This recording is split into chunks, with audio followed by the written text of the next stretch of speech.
بسم الله الرحمن الرحيم تبارك الذي بيده الملك وهو على كل شيء قدير الذي خلق الموت والحياة ليبلوكم أيكم أحسن عملا وهو العزيز الغفور الذي خلق 7 سماوات طباقا ما ترى في خلق الرحمن من تفاوت فرجع البصر هل ترى من فطور ثم رجع البصر كرتين ينقلب إليك البصر خاسئا وهو حسير ولقد زينا السماء الدنيا بمصابيح وجعلناها رجوما للشياطين وأعتدنا لهم عذاب السعير وللذين كفروا بربهم عذاب جهنم وبئس المصير إذا ألقوا فيها سمعوا لها شهيقا وهي تفور تكاد تميز من الغيظ كلما ألقي فيها فوج سألهم خزنتها ألم يأتكم نذير قالوا بلى قد جاءنا نذير فكذبنا وقلنا ما نزل الله من شيء إن أنتم إلا في ضلال كبير وقالوا لو كنا نسمع أو نعقل ما كنا في أصحاب السعير فاعترفوا بذنبهم فسحقا لأصحاب السعير إن الذين يخشون ربهم بالغيب لهم مغفرة وأجر كبير وأسروا قولكم أو اجهروا به إنه عليم بذات الصدور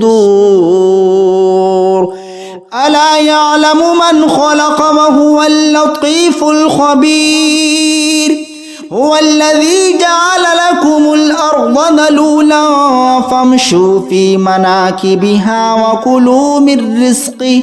وإليه النشور أأمنتم من في السماء أن يخسف بكم الأرض فإذا هي تمور أم أمنتم من في السماء أن يرسل عليكم حاصبا فستعلمون كيف نذير ولقد كذب الذين من قبلهم فكيف كان نكير أولم يروا إلى الطير فوقهم صافات ويقبضن ما يمسكهن إلا الرحمن إنه بكل شيء بصير أمن هذا الذي هو جند لكم ينصركم من دون الرحمن إن الكافرون إلا في غرور أمن هذا الذي يرزقكم إن أمسك رزقه بل لجوا في عتو ونفور أفمن يمشي مكبا على وجهه أهدى أمن يمشي سويا على صراط مستقيم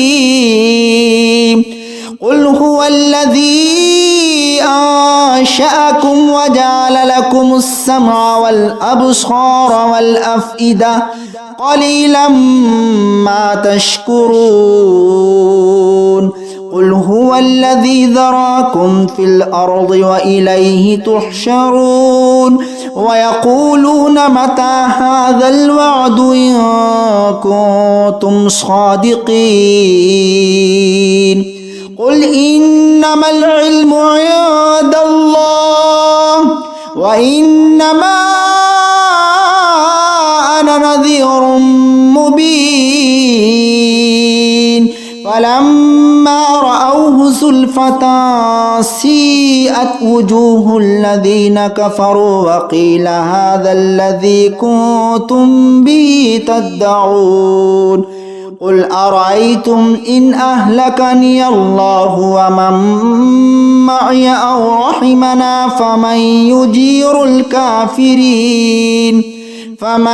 يجير الكافرين من عذاب أليم قل هو الرحمن آمنا به وعليه توكلنا فستعلمون من هو في ضلال مبين قل أرأيتم إن أصبح ماؤكم غورا فمن يأتيكم بماء معين